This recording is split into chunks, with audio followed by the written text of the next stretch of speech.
Komið sælblessuð, Ásthildur heiti ég og stödd í menningarhúsinu Hofi.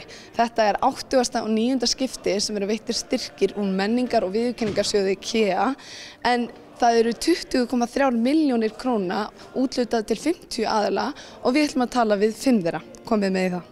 Þetta voru 50 aðilar sem voru að fá styrki, einstaklingar og félög, íþróttafélög, æskulýðsfélög, ungir afreksmenn og svo alls konar menningartengd verkefni.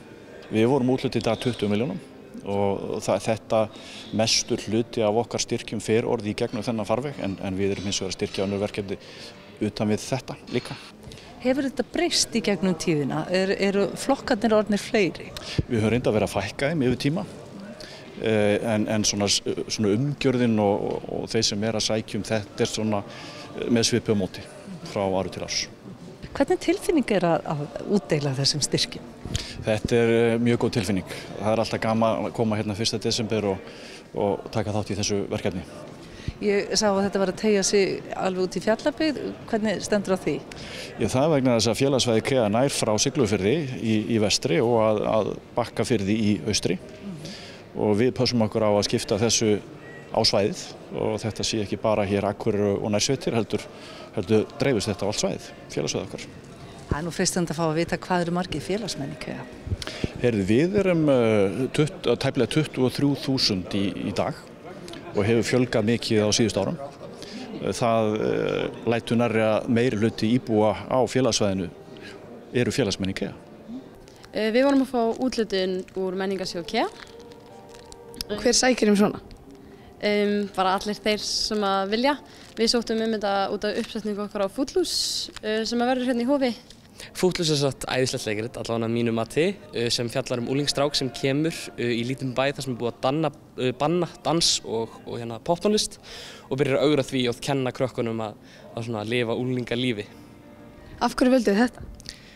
Af því að þetta bara svo skemmtilegt og ég held að bara við munum skemmt okkur konunglega að setja þetta upp. Ég held að sýningin verði æðisleg og svo þetta bara svona þetta náttúrulega endanum bara til gaman skert og ég held að allir muni skemmta sig konunglega í ferlinu sem númer 1, 2 og 3. Og hver staðan á ferlinu?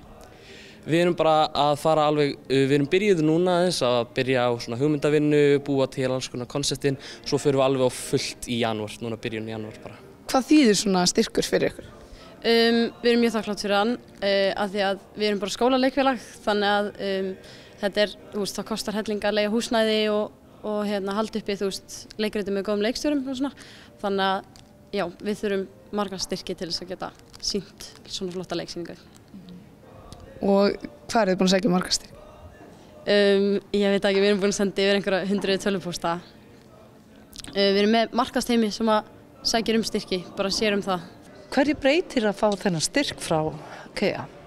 Hann breytir ansi miklu og þar alveg við erum frekar með ungt barnastarf og peningurinn alltaf mjög fastur fyrir hjá manni.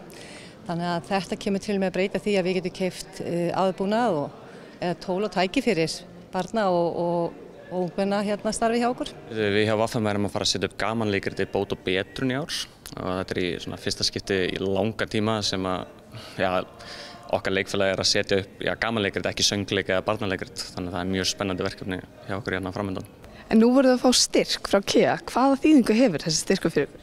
Bara rosalega, ég er bara rosalega þakkláttur í rauninni fyrir það að fá svona stóra styrk og geta í rauninni fjáraflað leikritið í heilsinni því að það er ekki að djóka að setja upp leiksýningu, það kostar peninga og það er, eins og ég segi, bara mjög þakkláttur fyrir það að geta fengið svona styrk og geta það í rauninni sýnt sýninguna.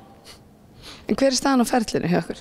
Við erum komin alveg svolítið langa leið Við erum komin með helmingina sviðsmyndin okkar, búningar eru komin mjög langa leið, við erum byrjað að æfa á fullu og við tökum núna frí náttúrulega í desember eins og bara út í að skólinn enda og svo förum við fullan kraft aftur í janúar. Hvenær sýningin sýnd? 3. febrúar, þá frumsýnum við. Þannig að það svolítið stutt í þetta en það bara spennandi. Þið eru að halda upp á 100 ára afmæli í ár. Með hvaða hætti helst?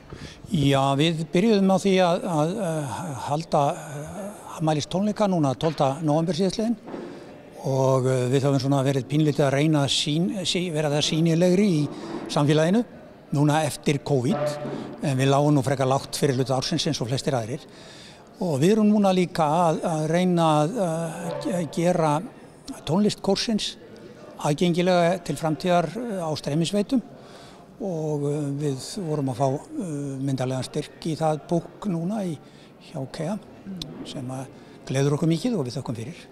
Nú varst að fá menningarstyrk frá KEA. Hvaða þýðingu hefur þetta fyrir þig? Kannski bara það að hann þarf náttúrulega að borga keppnisgjald og þetta er rauninni bara að hjálpa hann að komast og bara borga fyrir hann keppnisgjaldið. Þannig að þetta er bara mjög mikla þýðingu fyrir hann og frábært að geta fengið styrk frá KEA fyrir ungt fólk sem er að reyna að komast áfram í sinni íþrótt. Og hvað er svona spennandi finnst þér? Spennandi að bara spila eins og viku og æfa mig. Og hvað er þetta sem þú ert að gera? Bara búta og vatsa. Alls konar golfæfingar upp í höll núna, komin inn núna. Varstu ekki spenntur fyrir 2023? Jú, mjög.